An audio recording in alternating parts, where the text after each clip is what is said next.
అధిష్టానం సరికొత్త వార్తల ప్రపంచం. అధిష్టానం వాక్ స్వతంత్ర ప్రజాబలం. Welcome to Adhishtanam TV. ముందుగా బులెటిన్ లో హెడ్లైన్స్. ఒక మహనీయుడి vision Telugu Desam party CM Chandrababu. తాను ఎక్కడికి వెళ్లినా రెడ్ బుక్ గురించి ప్రస్తావన వస్తుంది మంత్రి లోకేష్. టీడీపీ 43వ ఆవిర్భావ దినోత్సవ వేడుకల్లో పాల్గొన్న హోంమంత్రి వంగలపూడి అనిత. తెలుగుదేశం పార్టీ ఒక రాజకీయ పార్టీ మాత్రమే కాదని అనేక సంక్షేమ కార్యక్రమాలకు పునాది పల్లా. నూకాంబిక అమ్మవారికి పట్టు వస్త్రాలు సమర్పించిన మంత్రి కొల్లు రవీంద్ర. గాజువాక నియోజకవర్గ వ్యాప్తంగా ఉన్న మసీద్లలో సందడి వాతావరణం. తెలుగుదేశం పార్టీ ప్రజల పార్టీ బివి రామ్. మహిళలపై వేధింపులు మానభంగాలు జరుగుతున్నాయి. ఒక మహనీయుడు విజన్ తెలుగుదేశం పార్టీ అని సీఎం చంద్రబాబు అన్నారు. ఆదర్శం కోసం పుట్టిన పార్టీ తమదని పేర్కొన్నారు. టీడీపీ కేంద్ర కార్యాలయంలో పార్టీ 43వ ఆవిర్భావ వేడుకలను ఘనంగా నిర్వహించారు. ఈ కార్యక్రమంలో పాల్గొని చంద్రబాబు మాట్లాడారు. ఎన్టీఆర్ లాంటి వ్యక్తి మళ్ళా పుట్టాలంటే మళ్ళీ ఎన్టీఆర్ పుడితే తప్ప ఎవరికి ఆ గుర్తింపు రాదని చెప్పి కూడా నేను మీకు తెలియజేస్తున్నా. అంతవరకు రాజకీయాలు చూస్తే ఒక పరిపాలన, పెత్తందారి వ్యవస్థ. మామూలుగా ఎమ్మెల్యేలంటే అందులో షెడ్యూల్ కులాలంటే చదువు రాని వాళ్ళని పెట్టి ఎక్కడికక్కడ పెత్తనం చేసే రోజులవి. మొట్టమొదటిసారిగా ఎన్టీ రామారావు గారు వచ్చిన తర్వాత చదువుకున్న వారిని రాజకీయాల్లోకి తెచ్చిన ఏకైక నాయకుడు నందమూరి తారక రామారావు గారని చెప్పి మీకు విజ్ఞప్తి చేస్తున్నా. అది కూడా ఒక విజన్. రాష్ట్రం బాగుండాలంటే యువ రక్తం రావాలి. అంతవరకు ట్రెడిషనల్గా ఉండే పాలిటీషియన్స్ పోవాలి. అదే మరిగా చదువుకున్న వ్యక్తులు రావాలని ఆ రోజు ఆలోచించిన వ్యక్తి ఎన్టీ రామారావు గారు. ఇంకో పక్క మీరు ఒక్కసారి చూస్తే అంతవరకు పరిపాలనకే పరిమితమైన ప్రభుత్వాలు పేదల సంక్షేమానికి నాంది పలికిన మహానుభావుడు ఎన్టీ రామారావు గారు అని చెప్పి నేను మీకు తెలియజేస్తున్నా. ఇదే కాదు, అప్పటి వరకు ఎంతోమంది మనం చూసాం పరిపాలనలో అనుభవం ఉండి ఎలాంటి సంస్కరణలు చేయని వ్యక్తులు. ఉండమ్మా ప్లీజ్ ఉండు. తమ్ముడు ఉండు, మాట్లాడుతూ ఉండండి. మీ సమస్య మీది, మీకు చెప్పాం కదా, మాట్లాడతాం కదా, మీ పనులుగా చేయడానికి. కూర్చోండి.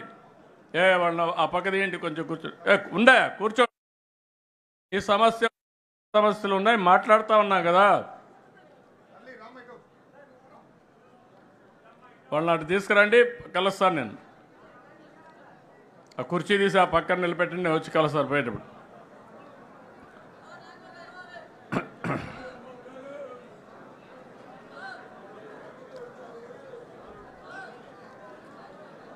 ఇన్నయ్య అడిగిరా, మరీ అతిలుగా తయారవుతారు. సమయం సందర్భం కూడా ఆలోచించుకోవాలి వ్యక్తులు కూడా. ఈరోజు ఒక శుభ సందర్భంలో మనం రాష్ట్రం అంతా ఒక మెసేజ్ ఇవ్వాలనుకున్నప్పుడు తాము ఎక్కడికి వెళ్లినా రెడ్ బుక్ గురించి ప్రస్తావన వస్తుందని మంత్రి లోకేష్ అన్నారు. రెడ్ బుక్ గురించి మాట్లాడాల్సిన అవసరం లేదని నేను అనుకుంటున్నా, ఎందుకంటే దాని పేరు చెప్పగానే అందరికీ గుండెపోటు వస్తుందన్నారు. అన్న ఎన్టీఆర్ 43 ఏళ్ల ప్రయాణంలో ఎన్నో విజయాలు చూసాం, ఎన్నో సంక్షోభాలు ఎదుర్కొన్నాం. కానీ ఎన్ని కష్టాలు వచ్చినా ఎత్తిన పసుపు జెండా దించకుండా, మడిమ తిప్పకుండా తెలుగుదేశం పార్టీకి కాపలా కాసింది ఈ పసుపు సైన్యం. ప్రత్యర్థులు మీద పడిన, మీసాలు మిలేసి తొడగొట్టిన అంజిరెడ్డి తాతనే మన ధైర్యం. మెడపై కత్తి పెట్టి వాళ్ళ నాయకుడు పేరు చెప్పమంటే జై తెలుగుదేశం, జై చంద్రబాబు అని చెప్పి ప్రాణాలు వదిలిన చంద్రయ్య గారు మన పౌరుషం. కత్తులతో దాడి చేసిన, రక్తం కారుతున్న, ఎన్నికలు అయ్యే వరకు పోలింగ్ బూత్లో కూర్చుని చివరి ఓట్ పడే వరకు అండగా నిలబడిన మంజుల గారే మన దమ్ము. పార్టీకి, ఆ పసుపు జెండాకి కష్టపడిన కార్యకర్తలకి, ఈ పసుపు సైన్యానికి హ్యాట్స్ ఆఫ్. సమాజమే దేవాలయం, ప్రజలే దేవుళ్ళు అన్న ఎన్టీఆర్ అన్నారు. ఆవిర్భావం నుంచి ఇప్పటి వరకు మన అదే స్ఫూర్తితో కలిసికట్టుగా పనిచేస్తున్నాం. దేశానికే సంక్షేమం పరిచయం చేసింది అన్న ఎన్టీఆర్. దేశానికి అభివృద్ధి ఏంటో చేసి చూపించింది మన చంద్రన్న. తెలుగువారి ఆత్మగౌరవం ఢిల్లీకి తెలిసేలాగా చేసింది అన్న ఎన్టీఆర్ అయితే, తెలుగువాడి ప్రపంచాన్ని పట్టణంలో నిలబెట్టింది మన నాయకుడు చంద్రన్న. 2 రూపాయలకే కిలో బియ్యం, నిరుపేదలకి పక్కా ఇల్లు, ఇంకో పక్కన మహిళలకి ఆస్తుల్లో సమాన హక్కు, ఇంకో పక్కన పెన్షన్ లాంటి అనేక సంక్షేమ కార్యక్రమాలు దేశానికి పరిచయం చేసింది టీడీపీ. చదువుకున్న యువకులని పెద్ద ఎత్తున రాజకీయాల్లోకి ప్రోత్సహించింది టీడీపీ. పటేల్ పట్వారీ వ్యవస్థని రద్దు చేసింది టీడీపీ. అంతెందుకు బీసీలకి ఆర్థికంగా రాజకీయ స్వాతంత్రం కూడా తీసుకొచ్చింది మన టీడీపీ. మనకి గల్లీ పాలిటిక్స్ తెలుసు, ఢిల్లీ పాలిటిక్స్ కూడా తెలుసు. జాతీయ రాజకీయాల్లో సైకిల్ ముద్రనే వేరు. కేంద్ర ప్రభుత్వాల్ని శాసించే అవకాశం వచ్చినా ఎప్పుడు రాష్ట్ర ప్రయోజనాలు మేరకు మనం పనిచేశాం. ఏనాడు స్వార్థంతో పదవులు మనం అడగలేదు. రాష్ట్ర ప్రయోజనాలే ముందు పెట్టి నడిపించిన పార్టీ తెలుగుదేశం పార్టీ. అంబేద్కర్ గారికి భారతరత్న ఇవ్వటంలో కీలక పాత్ర వహించింది తెలుగుదేశం పార్టీ. అంతెందుకు ఆనాడు అబ్దుల్ కలాం గారిని రాష్ట్రపతి చేయాలని ప్రతిపాదించిన వ్యక్తి మన నాయకుడు చంద్రబాబు నాయుడు గారు. టీడీపీ 43వ ఆవిర్భావ దినోత్సవ వేడుకల్లో పాల్గొన్న హోంమంత్రి బంగలపూడి అనిత. ఈ మేరకు ఆమె మాట్లాడుతూ, తెలుగు రాష్ట్రాల్లో అభివృద్ధి అనేది తెలుగుదేశం పార్టీ ఆవిర్భావం ముందు, ఆ తర్వాత అని ప్రతి ఒక్కరూ గుర్తించే పరిస్థితి ఉందని అన్నారు. అభిష్టాన్ని తెలుసుకొని సంక్షేమం గురించి, అభివృద్ధి గురించి, తెలుగు జాతి గౌరవం గురించి అలనాడు స్వర్గీయ ఎన్టీ రామారావు గారు పెట్టిన ఒక పార్టీ, అదే ఒక చరిత్ర, అదే ఆ తెలుగుదేశం పార్టీ. ఆ పార్టీ పెట్టి ఈ రోజుకి కూడా తెలుగు ప్రజలు గర్వంగా నిలబడేటట్టుగా చేసిన ఆ మహానుభావుడికి మనందరి తరపున ఘన నివాళులు అర్పిస్తూ, ఈరోజు అదే తెలుగుదేశం పార్టీ ఆశయాలకు అనుగుణంగా ఒక తండ్రి స్థానంలో ఉండి ఎన్నో ఒడిదుడుకులు ఎదుర్కొన్నప్పటికీ కూడా, ఎన్నో అవమానాలు ఎదుర్కొన్నప్పటికీ కూడా, ఎంతోమంది ఎన్నో మాటలు అన్నప్పటికీ కూడా తెలుగుదేశం పార్టీ కార్యకర్త గురించి, తెలుగుదేశం పార్టీ నాయకుల గురించి, కార్యకర్తల గురించి, తెలుగు ప్రజల గురించి నేనున్నానని అన్ని అవమానాలు పడి కూడా మీ అందరి గురించి అవమానాలు పడినా కూడా చెక్కు చెదరని చిరునవ్వుతో మన ఎదురుగా నుంచిన మన నాయకుడు నారా చంద్రబాబు నాయుడు గారికి పాదాభివందనం చేసుకుంటూ, అదేవిధంగా ఈరోజు తండ్రికి తగ్గ తనయుడు, తాతకి తగ్గ మనవడు అంటుంటా. మొన్నైతే తండ్రికి తగ్గ తనయుడని చాలా సందర్భాల్లో నేను నిరూపించిన నా సోదరుడు లోకేష్ బాబు గారు మొన్న మానవత్వం, తెలుగుదేశం పార్టీ అంటేనే మానవత్వంతో కూడిన పార్టీ అని తాతకి తగ్గ తనయుడిగా మొన్ననే నిరూపించిన తను తన సొంత ఖర్చులతో అవయవ దానం చేసిన ఒక గుండె మార్పిడి విషయంలో ముందుకొచ్చి నడిపించిన వ్యక్తి నా సోదరుడు అని గర్వంగా చెప్పుకునే మా జాతీయ ప్రధాన కార్యదర్శి నాలా లోకేష్ బాబు గారికి, అదేవిధంగా రాష్ట్ర పార్టీ అధ్యక్షులు పల్లా శ్రీనివాసరావు గారికి, ముఖ్యంగా ఈ వేదికను అలంకరించిన అతిరథ మహారథులు. ఇందులో నేను చాలా చిన్నదాన్ని, ఎందుకంటే 83వ సంవత్సరం నుంచి కూడా తెలుగుదేశం పార్టీ గురించి ఎన్నో త్యాగాలు చేసి ఈ రోజుకి ఇక్కడికి తెలుగుదేశం పార్టీ ఉంటే మనం ఉన్నామనుకునే విధంగా ఉన్న తెలుగుదేశం పార్టీ నాయకులందరికీ కూడా మరొకసారి శిరస్సు వంచి పాదాభివందనం చేస్తూ, తెలుగుదేశం పార్టీ కార్యకర్త, నా కోసం పుట్టిన పార్టీ, నా జాతి కోసం పుట్టిన పార్టీ, నా కుటుంబం కోసం పుట్టిన పార్టీ. ఈ పార్టీ జెండా ఎన్ని ఒడిదుడుకులున్నా కూడా కిందన పడకూడదు అని, పడే సందర్భం వచ్చినా కూడా కిందన పడనివ్వకుండా 2 చేతులతో ఒడిసి పట్టుకొని ధైర్యంగా గుండె నిబ్బరం చేసుకొని గుండెని చీల్చుకుంటూ బయటకు వచ్చిన జెండాను పట్టుకున్న ప్రతి కార్యకర్తకి కూడా పేరు పేరున శిరస్సు వంచి పాదాభివందనం చేస్తున్నా. ఎందుకంటే ఈరోజు తెలుగుదేశం పార్టీ బలగం తెలుగుదేశం పార్టీ కార్యకర్తలే. ప్రతిసారి తెలుగుదేశం పార్టీ అధినాయకుడు మా నారా చంద్రబాబు నాయుడు గారు చెప్తుంటే ఒక్కొక్కసారి నాకు 12 సంవత్సరాల రాజకీయ అనుభవం, ఈ రాజకీయ అనుభవంలో చూసిన సందర్భాలు చాలా ఉన్నాయి. మేము పార్టీ క్యాన్వాసింగ్కి వెళ్ళినా, ఎక్కడికైనా మీటింగ్కి వెళ్ళినా పెద్దవాళ్ళు 2-3 వచ్చి ఏదైనా పెన్షన్ అడుగుతారేమో, లేకపోతే ఏదైనా హౌసింగ్ స్కీమ్ అడుగుతారేమో అనుకుంటే నా దగ్గరకు వచ్చి చాలా సందర్భాలు, అమ్మ పార్టీ జెండా ఇవ్వమ్మా, మా ఇంటికి కట్టుకుంటానని చెప్పి సందర్భాలు కూడా చాలా ఉన్నాయి. అటువంటి మహానుభావులు అందరూ ఉండబట్టే 43 సంవత్సరాలుగా ఎన్నో ఒడిదుడుకులు ఎదుర్కొన్నా కూడా ఈరోజు పార్టీ నిలబెట్టుకోగలుగుతున్నాం. ముఖ్యంగా తండ్రి స్థానంలో ఉన్నారని ఎందుకు మాట్లాడుతున్నానంటే గౌరవ చంద్రబాబు నాయుడు గారి గురించి ఏదైతే పార్టీ ఈరోజు మన సిద్ధాంతం పేదరిక నిర్మూలన అని మన సిద్ధాంతం. నేను కమ్యూనిస్ట్ని కాదు, నేను సోషలిస్ట్ని కాదు, నేను హ్యుమానిస్ట్ని అని చెప్పి ఆ రోజు ఎన్టీ రామారావు గారు చెప్పిన సందర్భం నుంచి ఈ రోజుకి నేను అదే విధంగా ఉంటాను అని చెప్పి ఈరోజు నీతిగా నిజాయితీగా తెలుగు రాష్ట్ర ప్రజలు ప్రపంచవ్యాప్తంగా గర్వపడేలా ఈరోజు ముందుకి విజనరీతో నడిపిస్తున్న నాయకుడు. ఈ సందర్భంగా మనందరికీ కూడా ఒక విషయం చెప్పాలి. 1998లోనే అమెరికాలోని ఇలినాయిస్ గవర్నర్ జిమ్ ఎడ్లర్ గారు చంద్రబాబు నాయుడు గారి గౌరవార్థం సెప్టెంబర్ 24న నాయుడు డేగా ప్రకటించిన సంగతి ఇక్కడున్న చాలా మందికి తెలియకపోవచ్చు. ఈరోజు చాలా గర్వపడ తెలుగుదేశం పార్టీ ఒక రాజకీయ పార్టీ మాత్రమే కాదని అనేక సంక్షేమ కార్యక్రమాలకు పునాది వేసే పార్టీ అని పల్లా శ్రీనివాస్ అన్నారు. 40 ఏళ్లుగా అన్ని ఎన్టీఆర్ ఆశయాలను భుజస్కంధాలపై మోస్తూ పార్టీని అభివృద్ధి చేస్తున్న నాయకుడు చంద్రబాబు నాయుడు అని కొనియాడారు. దయచేసి ఈ సీనియర్ నాయకులు ఎవరైతే నాయకులు కెమెరా ముందు ఉన్నారో దయచేసి వారందరూ కూడా కొంచెం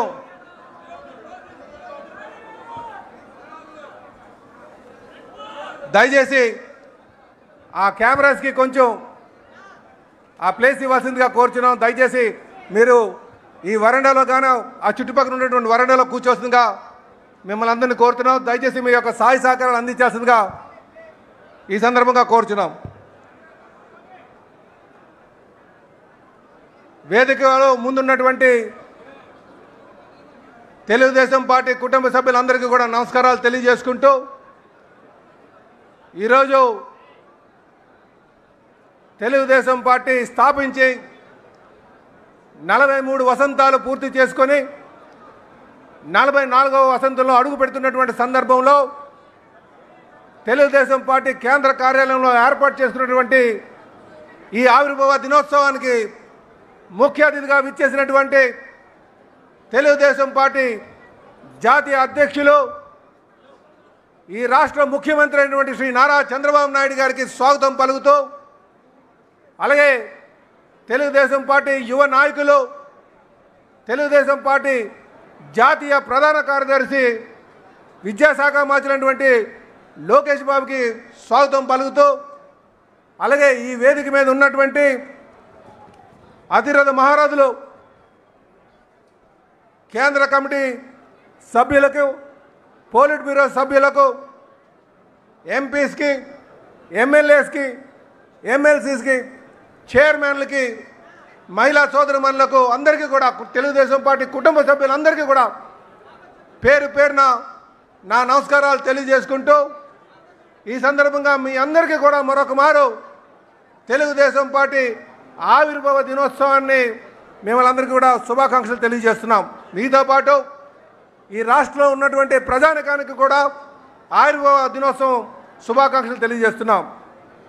సోదరులారా, ఒక్కసారి తెలుగుదేశం పార్టీ ఏ పరిస్థితిలో స్థాపించబడిందో ఒక్కసారి ఆలోచన చేసుకుంటే 1900 నూకాంబిక అమ్మవారికి పట్టు వస్త్రాలు సమర్పించిన మంత్రి కొల్లు రవీంద్ర.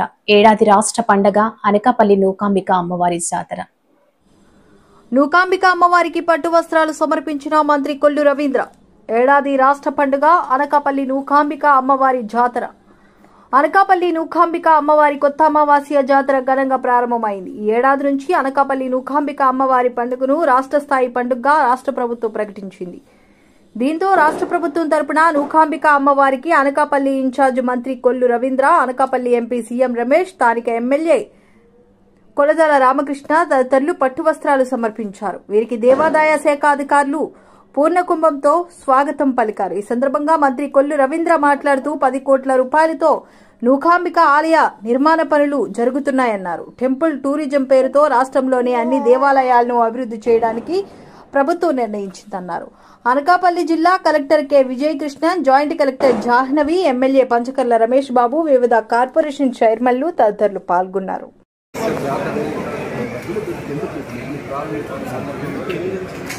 రాష్ట్ర ప్రభుత్వం తరఫున అమ్మవారికి ఇది రాష్ట్ర పండుగ అమ్మవారికి పట్టు వస్త్రాలను సమర్పించడం జరిగింది. పెద్దలు స్థానిక శాసనసభ్యులు పంచకర్ల రామకృష్ణ గారి దృష్టిలో, అలాగే పెద్దలు పార్లమెంట్ సభ్యులు సీఎం రమేష్ గారి దృష్టిలో మొదటిసారిగా రాష్ట్ర ప్రభుత్వం తరఫున అఫీషియల్గా ఈ ప్రోగ్రామ్ని అనౌన్స్ చేయడం, అలాగే తొలిసారిగా అమ్మవారికి బట్టలు సమర్పించే అవకాశం రావడం చాలా అదృష్టంగా భావిస్తూ, మరి ఈరోజు మూకాంబిక అమ్మవారు అంటే ఉత్తరాంధ్రలో ఉన్నటువంటి ప్రతి ఒక్కరూ కూడా రోజులతో సంబంధం లేకుండా వచ్చి అమ్మవారికి ఇక్కడ సేవించుకుంటూ ఉంటారు.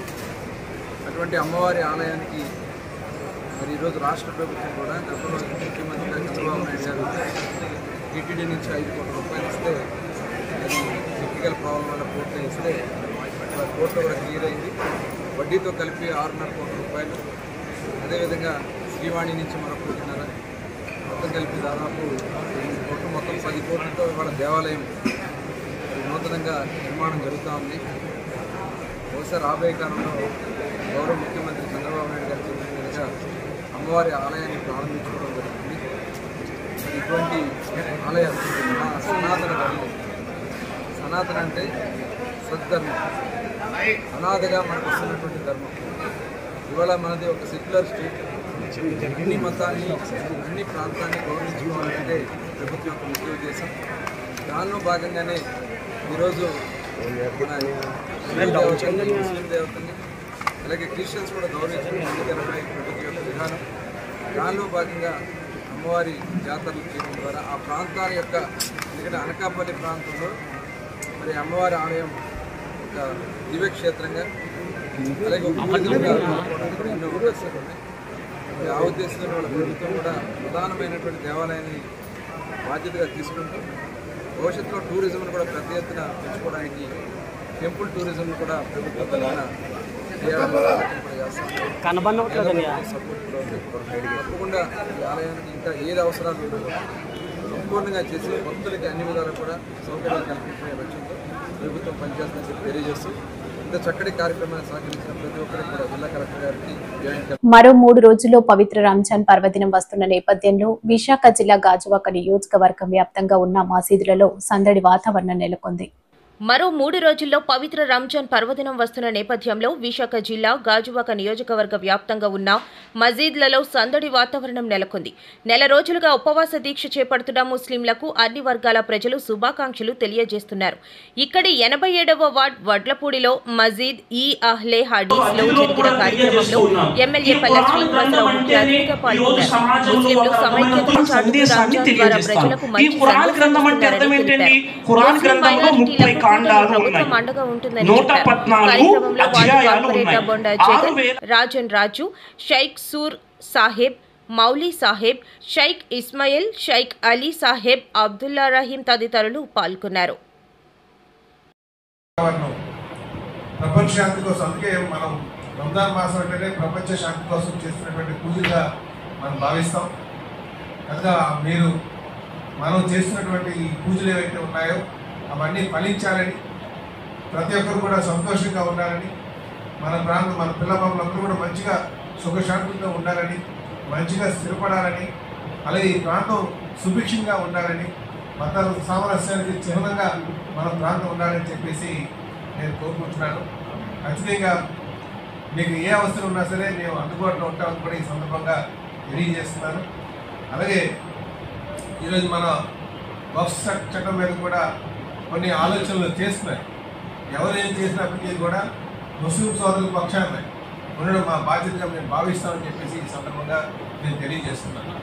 ఇదే కాకుండా మనకి మన ఆస్తులు పరిరక్షించుకునే విషయంలో కానీ మన అభివృద్ధి కార్యక్రమాల్లో కానీ మేము ఎప్పుడు కూడా మీకు అండగా ఉంటామని చెప్పేసి మీ అందరికీ తెలియజేస్తున్నాం.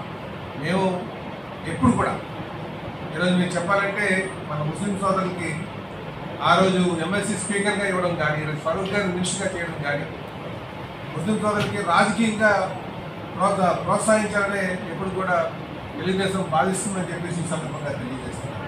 అలాగే మనం కూడా కేవలం మన బ్రతుకు చాలు అనే విధంగా కాకుండా మన పిల్లలు కూడా నాయకత్వం తీసుకునే విధంగా మనం ప్రోత్సహించాలని, ముఖ్యంగా మన పిల్లల్ని నాయకత్వం వైపు, రాజకీయ నాయకత్వం వైపు నడిపించేటట్టుగా మనందరూ కూడా పిల్లలను ప్రోత్సహించాలని, యువతను ప్రోత్సహించాలని కూడా ఈ సందర్భంగా తెలియజేస్తున్నారు. మన యువతకి ఏ అవసరం ఉన్నా సరే మేము అందుబాటులో ఉంటామని మరొకసారి మీకు పాటిస్తూ, మనం మీకు ఏది మంచిదైతే, ఏదైతే మేము మీ మనోభావాలకు అనుగుణంగా ఉంటామని చెప్పేసి కూడా ఈ సందర్భంగా మీకు మాటిస్తూ, మరొకసారి మీ అందరికీ కూడా రంజాన్ మాసం శుభాకాంక్షలు తెలియజేస్తూ, ఆ భగవంతుడి యొక్క ఆశీస్సులు, ఆ అల్లాహ్ యొక్క ఆశీస్సులు మన అందరికీ ఉండాలి, అందరూ సుఖశాంతులతో ఉండాలని కోరుకుంటాం. సెలవు తీసుకుంటాను. నమస్కారం. చక్కటి మెజార్టీ గెలిపించడం, మీద రావడం, మరి మీకు కూడా అన్నయ్య తెలుగుదేశం పార్టీ ప్రజల పార్టీ అని, ఆ పార్టీ ప్రపంచాన్ని ఆపడం ఎవరి తరం కూడా కాదని తెలుగుదేశం పార్టీ 43వ ఆవిర్భావ దినోత్సవాన్ని బీచ్ రోడ్డులో ఎన్టీఆర్ విగ్రహానికి తెలుగు శక్తి అధ్యక్షుడు బివి రామ్ శనివారం ఉదయం పూలమాలలు వేసి నివాళులు అర్పించారు. ఈ సందర్భంగా రామ్ మాట్లాడారు. ఇవాళ ప్రతి ఒక్క కార్యకర్త తెలుగుదేశం పార్టీ కూడా గర్వపడుతున్నారు. ఇవాళ ఆంధ్రప్రదేశ్ చరిత్రని ప్రపంచ వ్యక్తి చంద్రబాబు నాయుడు గారు. చంద్రబాబు నాయకత్వంలో తెలుగుదేశం పార్టీ ఇంకా ముందు దూసుకెళ్ళిపోతుంది. ఇవాళ ప్రతి ఒక్క కార్యకర్త కాంగ్రెస్ ఎగరేసుకొని మేము తెలుగుదేశం పార్టీ అని చెప్పుకునే దమ్ము ధైర్యం ఉంది. ఇవాళ ఏ పార్టీలో కూడా అది లేదు. అందువల్ల మేము ఒకటే కోరుతున్నాం, రానున్న రోజుల్లో చంద్రబాబు గారి నాయకత్వం ఇంకా ఆంధ్రప్రదేశ్ ముందు దూసుకోవడం ఖాయం. రాష్ట్రం నుండి దేశంలోనే ఆంధ్రప్రదేశ్ నంబర్ రాష్ట్రం చేసే సత్తా మనం చేస్తాం. జై ఎన్టీఆర్. జై ఎన్టీఆర్. 1982 మార్చి 29న అసెంబ్లీ దగ్గర ఉన్నటువంటి శాసనసభ్యుల నివాసాల దగ్గర ప్రారంభమైంది. ఆ రోజు మేము ఒక విద్యార్థిగా పాల్గొన్నప్పుడు ఎన్టీ రామారావు గారు చేసినటువంటి ఒకే ఒకటి, తెలుగుదేశం పార్టీ కార్యకర్త ప్రతి ఒక్కరూ కూడా నీతి నిజాయితీగా, న్యాయంగా, ధర్మంగా వెళ్ళాలి, మనం ప్రజల కోసం పనిచేయాలి, పౌరుల హక్కుల కోసం పనిచేయాలని చాలా స్పష్టంగా తెలియజేశారు. తెలుగుదేశం పార్టీ ఆవిర్భావ దినోత్సవంగా ఈరోజు విశాఖపట్నంలో బివి రామ్ గారు తెలుగు శక్తి మీట్ చేస్తున్న దీన్ని మేము చాలా అభినందిస్తూ, ఇక్కడ వచ్చిన మిగతా వాళ్ళందరికీ కూడా తెలుగుదేశం పార్టీ నుంచి మేము ప్రత్యేకంగా అభినందనలు తెలియజేస్తున్నాం. తెలుగుదేశం పార్టీ 43వ తెలుగుదేశం పార్టీ ఆవిర్భావ దినోత్సవం నాడు అన్నగారు సినీ నటుడిగా ఆయన జీవితం ప్రారంభించి మరి ప్రజల్లో, తెలుగు ప్రజల్లో భగవంతుడి స్థాయికి వెళ్ళాడు. అయితే ప్రజలకి ఏదో చేయాలి, వారు నన్ను ఇంతవరకు తీసుకొచ్చారు, నన్ను ఇంత గౌరవిస్తున్నారు, ఈ రాష్ట్రంలో తెలుగు వారికి ఒక గుర్తింపు లేకుండా మద్రాసీలనే పిలువబడే ఆ రోజుల్లో ఆయన చాలా ఫీల్ అయ్యి తెలుగు వారికి నేను న్యాయం చేయాలి, ఎలా చేయాలని ఆలోచించినప్పుడు మార్చి 29వ తేదీన మరి ఆ రోజు తెలుగుదేశం పార్టీ జెండా ఎగరేసి నేను ఉన్నాను, మీకు తెలుగు వారికి అండగా ఉంటానని చెప్పి నాడు 35 సంవత్సరాల కాంగ్రెస్ ప్రభుత్వాన్ని 9 నెలల్లో కోల్దోసి ప్రభుత్వాన్ని ఏర్పాటు చేసిన ఘనత ఒక్క ఎన్టీఆర్ దక్కుతుంది. అలాంటి మహానుభావుడు మరి నాయకత్వంలో మేము మరి 40 సంవత్సరాలుగా తెలుగుదేశం కార్యకర్తగా మరి గర్వంగా పార్టీకి సేవ చేస్తున్నాను. ఆ అదృష్టం మాకు దక్కినందుకు నేను చాలా సంతోషిస్తున్నాను. ప్రజలకు సేవ చేసే భాగ్యం ఒక తెలుగుదేశం కార్యకర్తకు ఉంది. అధికారం ఉన్నా లేకపోయినా తెలుగుదేశం కార్యకర్త నేను దమ్మున్నవాడని చెప్పుకునే మరి అవకాశం ఇచ్చిన నందమూరి తారక రామారావు గారికి హృదయపూర్వక ధన్యవాదాలు తెలియజేస్తున్నాను. జై తెలుగుదేశం. తెలుగుదేశం పార్టీ ఆవిర్భావ దినోత్సవం పెద్దలు మరి బివి తూర్పు గోదావరి జిల్లాలోని రాజమండ్రి గడిచిన 4-5 రోజులుగా అట్టుడికి పోతుందని మాజీ ఎంపీ మార్కాని భరత్రాం ఆరోపించారు. మహిళలపై వేధింపులు, మానభంగాలు జరుగుతున్నాయని పాస్టర్ ప్రవీణ్ మృతి కేసులో మంత్రి లోకేష్ బాధ్యతారహితంగా ట్వీట్ చేయడం దారుణం. మీకు ఏ రకమైన విలువ ఉంది అని అడుగుతా ఉన్నా. ఇప్పుడు ఆ పాస్టర్ గారు క్రైస్తవులే కావచ్చు, క్రైస్తవులైనా, హిందువులైనా, ముస్లింలైనా ఎవరైనా మనుషులే కదండి. మరి ఆ మనుషుల యొక్క హత్య జరిగింది అని చెప్పి మొత్తం క్రైస్తవ సంఘాలు అందరూ, ప్రజలందరూ కూడా భావిస్తూ ఉంటుంటే దాన్ని ఇమీడియట్గా సత్వరమే దాన్ని దర్యాప్తు చేసి అసలు ఇప్పుడు దాకా రిపోర్ట్ ఇవ్వకోకుండా ఎందుకు ఆగుతూ ఉన్నారన్నారనేది అర్థం కాని ప్రశ్న కింద కనబడుతూ ఉంది ఈ అంశము. రెండోది, మొన్న ఫార్మసిస్ట్ ఉన్న పాప అంజలి 6th ఆమె ఫైనల్ ఇయర్ చదువుతున్న పాప ఆమె సూసైడ్ చేసుకున్నది. ఎందుకు చేసుకున్నది, ఏ కారణంతో చేసుకున్నది, మొత్తము ఇక్కడ సూసైడ్ నోట్లో మొత్తం క్లియర్ కట్గా ఆ అమ్మాయి రాసుకుని ఇట్లా జరిగింది, నాలాగా వేరే అమ్మాయికి ఎవరికి కూడా జరగకూడదు అని ఈ పలానా ఈ దీపక్ అనే ఏజిఎం కిందన బొలినేని హాస్పిటల్లో, కిమ్స్ హాస్పిటల్లో అతను ఉద్యోగం చేస్తున్న వ్యక్తి, అతని ట్రాక్ రికార్డు కూడా చాలా బ్యాడ్గా ఉందని కూడా తెలుస్తూ ఉంది. మరి అతను ఇలా ఈ రకంగా నన్ను టార్చర్ పెట్టాడు, ఇంకా ఆ అమ్మాయిని కొట్టిన ఫొటోస్ కూడా ఉన్నాయి, అవి కూడా త్వరలో న్యాయం జరగకపోతే ఇవన్నీ కూడా రిలీజ్ చేస్తాం. ఆ అమ్మాయిని కొట్టిన ఫోటోలు మొత్తం అంతా కూడా వాపులతో ఉన్న ఫొటోస్ ఇవన్నీ కూడా కనబడతా ఉన్నాయి. నేను ఒక్క అంశం చెప్తా ఉన్నా, ఇవాళ తల్లిదండ్రులు ఇద్దరిని కూడా ఇక్కడ కూర్చోబెట్టుకుని నేను ప్రెస్ మీట్ పెడుతున్నానంటే అసలు గవర్నమెంట్ వైఫల్యం కింద కనబడుతుందా లేదా అని అడుగుతాను. అసలు తల్లిదండ్రులు ఒకవేళ న్యాయం జరిగితే నా దగ్గరికి ఎందుకు వస్తారండి? అక్కడ హాస్పిటల్ దగ్గర గడిచిన 3-4 రోజుల నుంచి కూడా పడిగాపులు కాస్తూ ఉన్నారు. హాస్పిటల్ యాజమాన్యం కూడా వాళ్ళు కూడా అసలు ఆ ఇష్యూని పక్కదారి పట్టించే కార్యక్రమము మొదటి రోజు చేశారని కుటుంబ సభ్యులు చెప్తా ఉన్నారు. నేను ఒకటే అంశం చెప్తున్నా, హాస్పిటల్ మేనేజ్మెంట్ ఏదైతే ఈ దీపక్ అనే వ్యక్తి మీ దగ్గర ఏజిఎం కింద పనిచేస్తూ ఉన్నాడు, ఏదైతే ఆ అమ్మాయి ఏదైతే ఆ డ్రగ్ తీసుకుని ఉందో ఆ డ్రగ్ తాలూకా విషయాన్ని పిల్ల తల్లిదండ్రులకి 3వ రోజున అంటే మంగళవారం రోజున కాలేజ్ యాజమాన్యము ఏదైతే వికాస్ కాలేజీలో చదువుతుంది ఆ మేనేజ్మెంటు అక్కడ ఉన్న స్టూడెంట్స్